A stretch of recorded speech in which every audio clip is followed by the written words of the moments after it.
أعوذ بالله من الشيطان الرجيم بسم الله الرحمن الرحيم الحمد لله رب العالمين ولا عدوان إلا على الظالمين والصلاة والسلام على أشرف الأنبياء وخاتم المرسلين سيدنا ومولانا وحبيبنا محمد وعلى آله وأصحابه أجمعين أما بعد.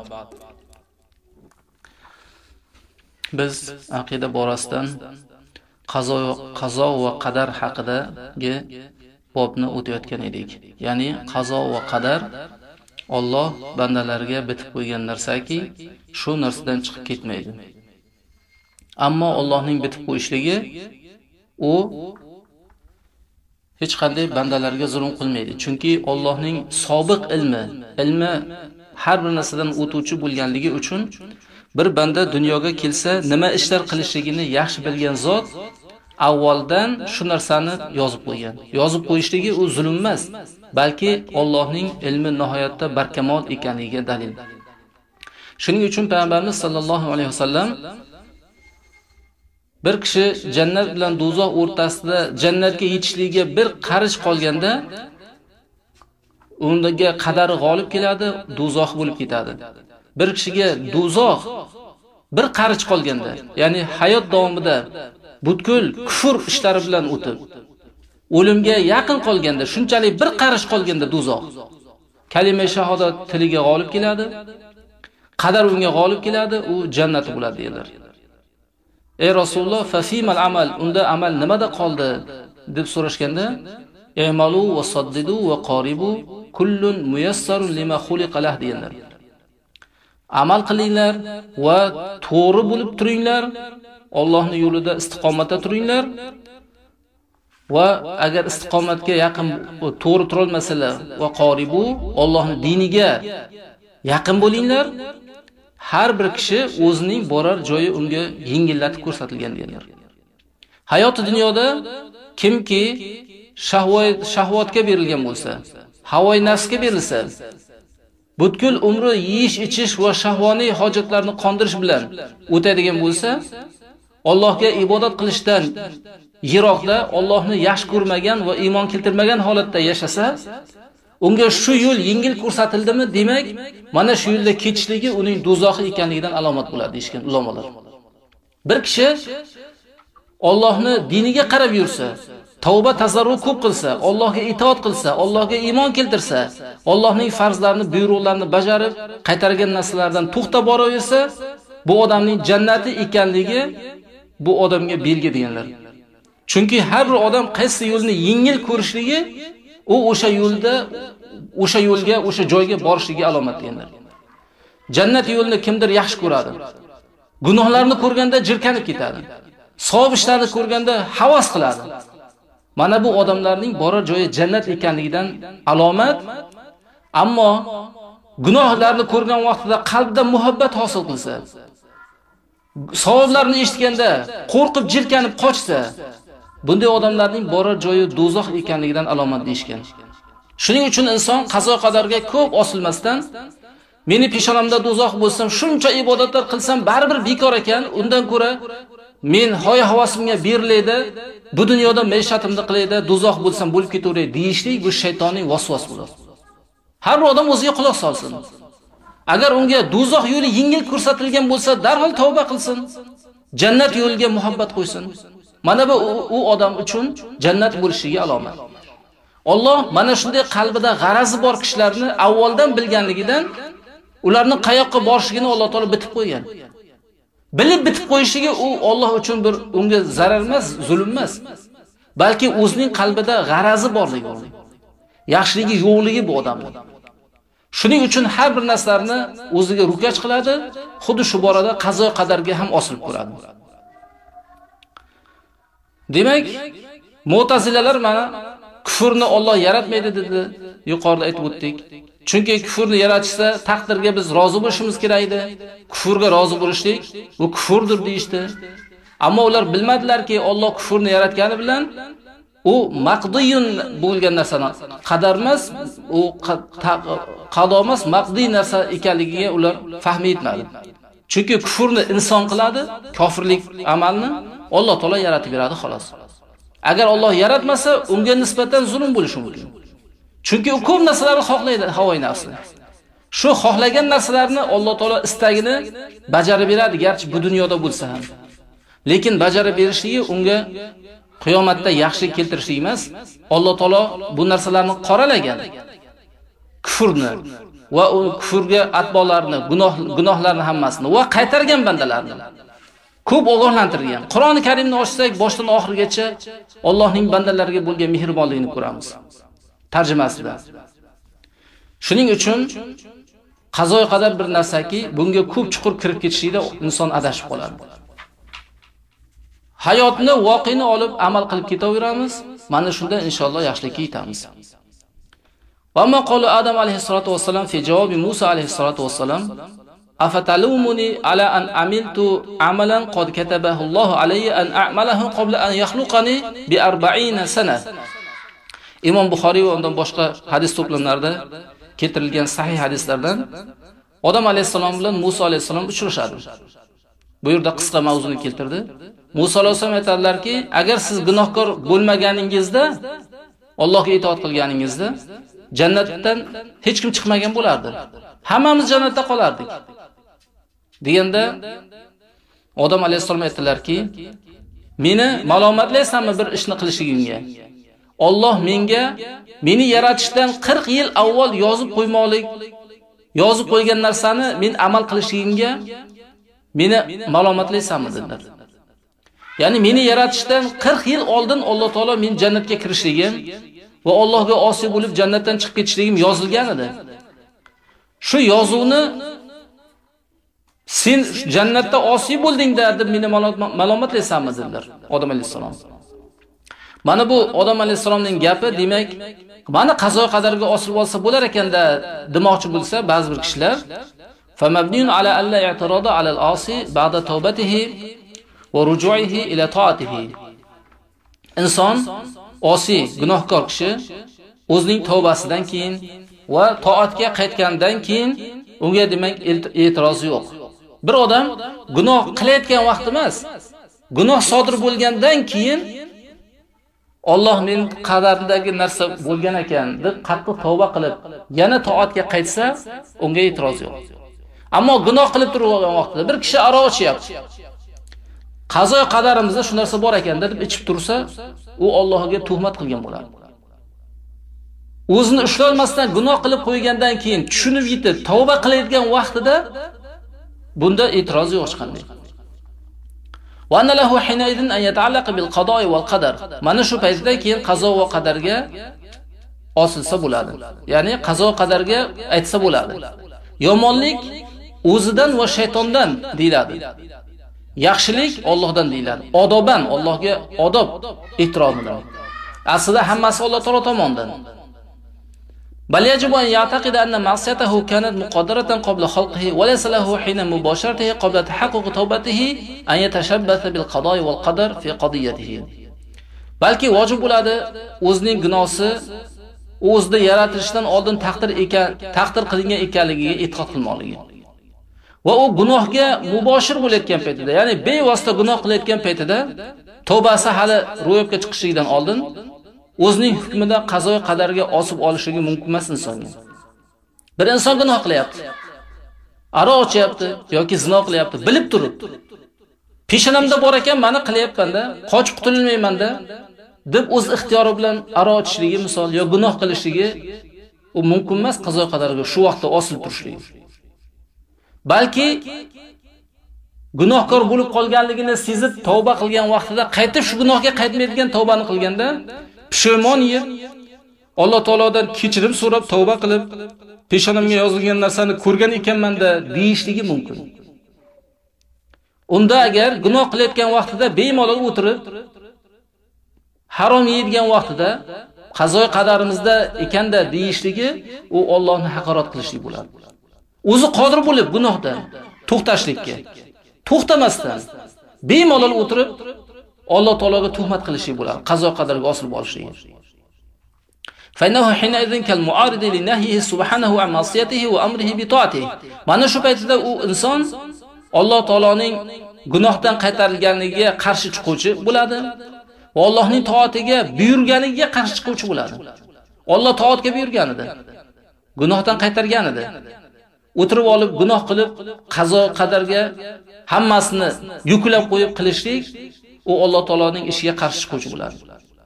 Wala radda li qada'i wala mu'aqqiba li hukmi wala g'oliba li amri. Allohning qazosiga hech qanday rad qiluvchi yo'q.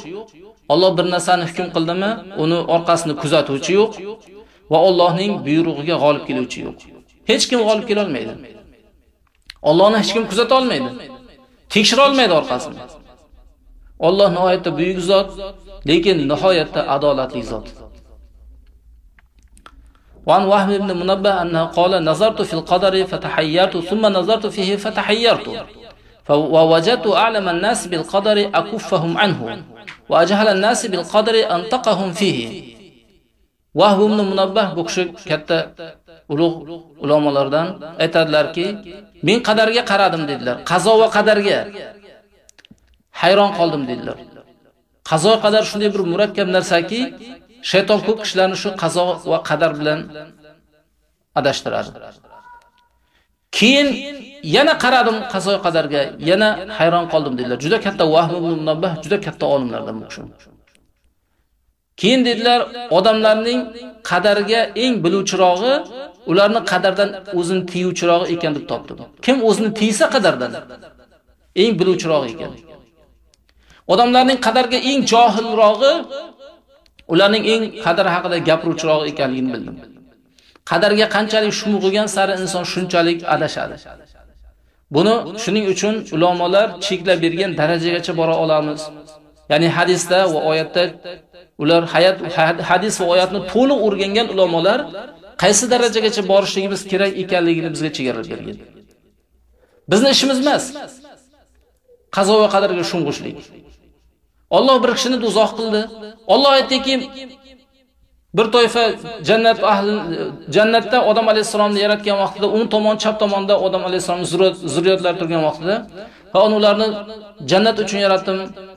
Fala ubali dedilar, parvoyimga bilmayman dedilar. Men bularni do'zax uchun yaratdim. Parvoyimga bilmayman dedilar. Mana bular haqida biz bahs yurita olmaymiz. Chunki uni yaratmasa bo'lardi-ku degan odamga xayol kelaveradi. Nima uchun do'zaxlarni yaratdi degan xayol keladi. Biz chuqur kirgan sarimiz Allohning hikmatini bila olmaymiz. Ha, ularni yaratdi Alloh taolo. Ularni yaratgani bilan Alloh ularni pok fitratda yaratgandi. Lekin ular noto'g'rilikni kasb qilishligi bilan, zalolatni kasb qilishligi bilan do'zax bo'lib ketadi. Alloh avvaldan bildi. Baribir Allohga ziyon yetkaza olmaydi. Alloh parvosiga bilmadi. Juda ko'p hikmatlar borki, biz bu hikmatlarning ortini bila olmaganligimizdan noqis aqlimiz bilan xatoga ketib qolishimiz mumkin. Payg'ambarimiz sallallohu alayhi vasallamning gaplari quvvatlaydiki, Vahb ibn Munabbahning gapini, "Va idza zukiral qadaru fa amsiku" dedilar. Agar qadar zikr qilinsa, o'zlaringni tiyinglar dedilar. Har xil gaplarni gapiravermanglar dedilar qadar haqida. Ya'ni an bayoni haqiqatihi la anil iymon bihi va haqiqatihi. Ya'ni uning haqiqatini bayon qilishlikdan o'zlaringni tiyinglar. Unga iymon keltirishlik va haqiqatiga iymon keltirishlikdan emas. Albatta biz qazo qadariga iymon keltiramiz. Qazo va qadar insonlarga keltiradigan baxt saodatning biri aslida. Buni to'g'ri qabul qilgan kishi uchun. Mu'minlarga baxt saodat keltiradi. Qanchalik musibat yetsa boshiga, qazoda Alloh taolo qazosida uni taqdirda shu narsani bitgan ekanligiga iymon keltiradi. Hayotdan sovib ketmaydi. O'zini har bir balolarga giriftor qilmaydi yoki o'zini o'zi o'ldirishlik bilan qoniqaman degan johiliy fikrlarga bormaydi. Uning ketidan katta ajr mukofotlar bor ekanligini umid qiladi. Unga kelgan yaxshiliklarni esa to'g'ri qabul qiladi. Alloh taolodan ekanligiga va buni Allohning o'zini yo'liga sarflashlikka yana haris bo'ladi. Va amma qawluhu ta'ala, Alloh taoloning so'ziki Niso surasining 78-oyatida, Estaizu billah, "Va in tusibuhum hasanatun yaqulu hadhihi min indillah, va in tusibuhum sayyi'atun yaqulu hadhihi min indik." Agar ularga, munofiqlarga yaxshilik yetsa, aytadilarki, bular Allohning huzuridan deyshadilar. Agar ularga yomonlik yetsa, bu sening huzuringdan deydilar. Payg'ambarimiz sollallohu alayhi vasallamga Madinadagi munofiqlar mana shunday tajovuz qilgan. Hozir ham ahli ilmlarga tajovuz qilayotganlar ozmuncha emas. Yaxshilik yetsa, g'azotdan urushlar tushsa, mo'l ko'lchilik bo'lsa, yog'ingarchilik ko'p bo'lib, sir hosil mevalar sir hosil bo'lsa, munofiqlar aytardiki, "Bu Allohning huzuridan"da derdi. Go'yo payg'ambarimiz sollallohu alayhi vasallam ularga dinni keltirgan va din orqasidan kelgan yaxshilikni bilmasdi. Allohdan bu derdi. Biron bir musibat yetsa-chi, dushman tomonidan g'oliblik kelishlik yoki biron bir qahatchilik kelishlik, yo bir kasallik tarqalishlik, shu kabi biron bir musibat yetsa, munofiqlar aytardiki, "Mana bu sendan" derdi. Sen kelding bizga dinni olib kelding, mana shunaqa musibatlanishda doimmiz-a deydi. Munofiqlikni qarang. Yaxshilik bo'lganda sen bizga dinni keltirding, Allohga shukr seni jo'natganiga demaydi. Bu Allohdan deb ketadi. Yomonlik bo'lganda seni kasofating bilan bo'lyapti deb payg'ambarimiz ko'rsatadi. Munofiqlar. Fal-asahu anna al-murada bil-hasanati huna an-ni'matu wa bis-sayyi'ati al-baliyya. Sahihroq bu yerda maqsad hasanadan, yaxshilikdan maqsad u ne'mat edi va yomonlikdan maqsad bu musibat edi. Fala hujjata lana va la alayna. Biz uchun ham va bizning foydamizga ham, bizning ziyonimizga ham hujjat yo'q. Asli bu Niso surasini agar ko'rsak, bular munofiqlar payg'ambarimiz sollallohu alayhi vasallamga otgan tuhmatlari asli.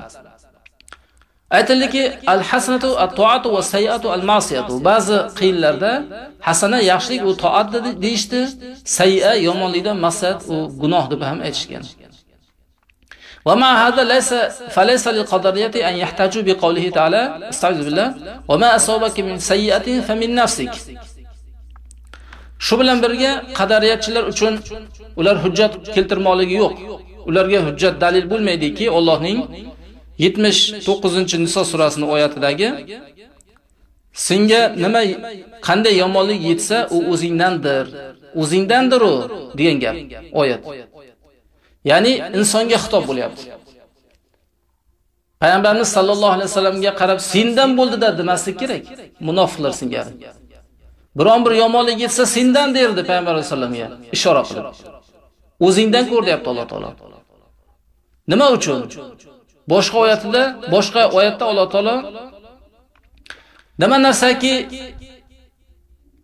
senga yomonlik yetayotgan bo'lsa, va ma asobakum min sayyi'atin fa min nafsik, va ma asobakum min sayyi'atin fa min nafsik. Boshqa oyatda esa va ma asobakum min musibatin fa bima kasabat aydikum va ya'fu an kaseer degan oyatda misol qanaqa sizlarga musibat yetsa, sizlarni o'zlaring kasb qilgan narsalaringdandir va Alloh taolo ko'pini kechirib turadi degan Alloh.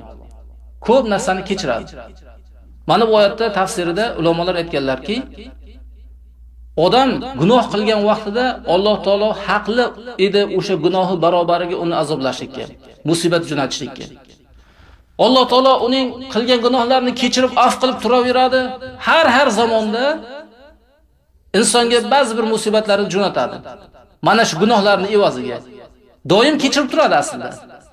Oz-ozdan musibat jo'natadi. Mana shu musibatga ham inson sabr qila olmay qoladi. Voy dod, holim shumi? Kazo o'tib ketadi. Agar Alloh taolo bandani to'liq sinasa, banda ko'tara olmaydi Allohning musibatini, o'lib qoladi. Shuning uchun Alloh taolo bandalarning gunohlarini kechirib turadi va har zamonda o'tkazib yuboradi. Mana shunga inson sabr qila olmaydi. Qanaqa senga yomonlik yetsa dedi Alloh taolo o'zingdandir dedi. Fa innahum yaquluna inna fi'lal abdi hasanatan kanat aw sayyi'atan fa huwa min Alloh. Chunki ular aytadilarki, ya'ni ahli sunna aytadiki, bandaning fe'li u yaxshilik bo'lsin yoki yomonlik bo'lsin Alloh taolo tomonidan bo'ladi. Hamma narsa Allohdan. Va Qur'on esa o'rtasini ajratdi. Yaxshilik bilan yomonni ajratdi. Va hum la yufarriqun, lekin ular ajratmaydilar. Chunki Alloh subhanahu va gapi borki, yana qul kullun min indillah degan gap bor. Ayting, har biri Allohning huzuridandir. Alloh ba'zi bir o'rinda ajratdi, lekin ba'zi bir o'rinda jamladi. Allohning huzuridan, har biri Allohning huzuridan.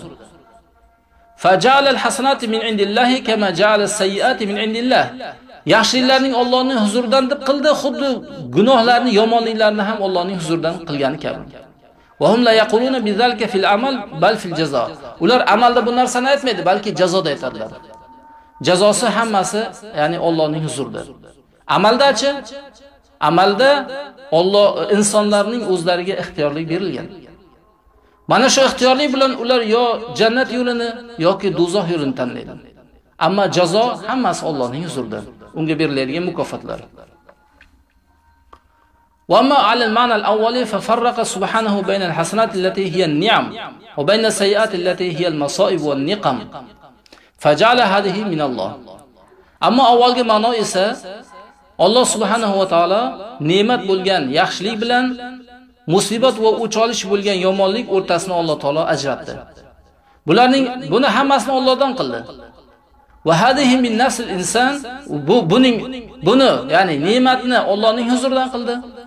Va bunisini esa ya'ni musibat va o'cholishlikni insonning nafs tomonidan qildi. Lenal hasanata mudofatun ilallohi, chunki yaxshilik Alloh taologa qo'shilgandir. Biz bir narsani eslatib o'tamiz.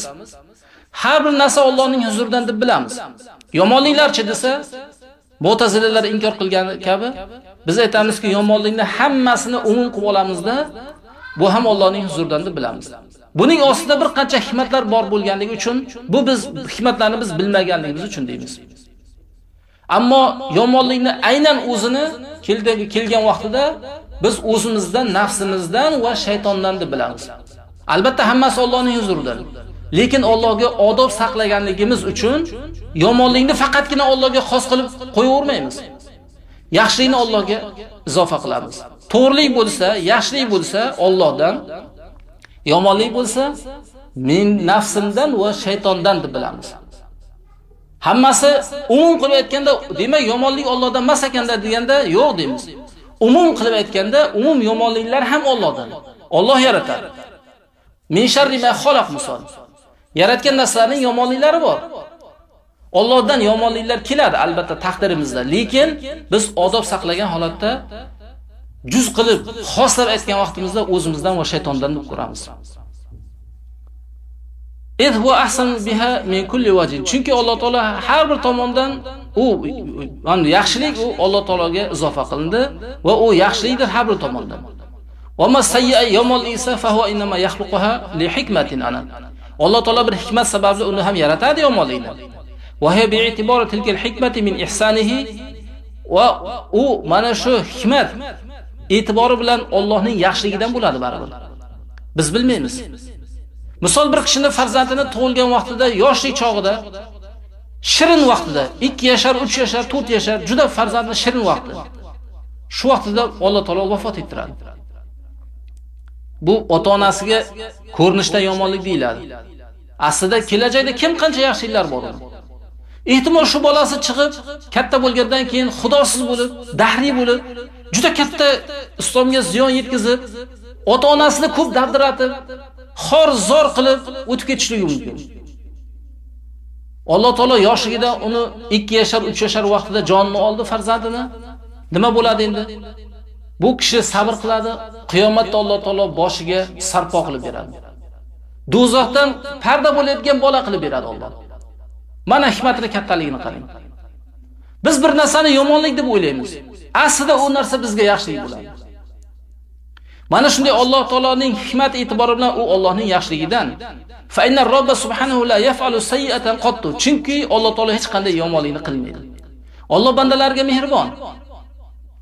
Bir bolani yoshlik vaqtida o'lib ketishligi, uni kelajakda qanchalik hikmatlari bor ekanligini biz bilmaymiz. Bal fe'luhu kulluhu hasanun va khayrun, balki Allohning hamma fe'llari, ishlari chiroyli va yaxshilikdir. Va bihada warada hadis. Shuning uchun hadis keldiki, al-khayru kulluhu bi yadayk va sharru laysa ilayk. Yaxshilikning har biri sening qo'ling bilandir va yomonlik senga nisbat berilmaydi dedi Payg'ambarimiz sollallohu alayhi vasallam. Imom Muslim rivoyatida, Nasoiy rivoyatlarida. Ya'ni ay fa innaka la takhluqu sharran mahdan bal kullu ma takhluqu fa fihi hikmatun bi'tibariha yakunu khayran. Sen yomonlikni, ochiq yomonlikni yaratmaysan. Balki sen yaratgan har bir narsa unda u yaxshilik bor bo'layotgan e'tibori bilan hikmatdir u. Har bir narsada Allohning hikmati bor. Alloh yomonlikni yaratmaydi. Alloh taolo bunday yomonlik yaratishdan pok Alloh. Har bir biz uchun ko'rilgan musibatning orqasida juda katta hikmatlar bo'ladi. Alloh yaxshilikni xohlaydi. Misol ba'zi bir kofirlarga kasallikni berib qo'yadi. Oshqozon kasal. Ko'p yeyolmaydi, ko'p aroq icha olmaydi. U o'ylaydiki, menga bu musibat deb. Balki unga yaxshilikki u. Agar uni sog'lom qilganda u juda ko'p gunohlarga kirib ketardi. Qiyomat kunida unga azob ustiga azob ziyoda bo'lib ketardi. U shunga ko'p shukr qiladi. Ko'p gunohlarga ruju qilinmaganligi uchun. Hattoki kofirga berayotgan musibatlarda ham Allohning o'ziga xos bo'lgan hikmatlari bor. Biz buni bilmaymiz. Walakin qad yakunu sharrun li ba'd an-nas. Lekin ba'zi odamlar uchun yomonlik bo'ladi gohida. Fahada sharrun juz'iyyun idofiyun, bu izofiy qo'shimcha bir juz'iy yomonliklardir. Mutlaq yomonlik deyilmaydi. Ya'ni biz bilmay qolamiz ba'zi bir hikmatlarni.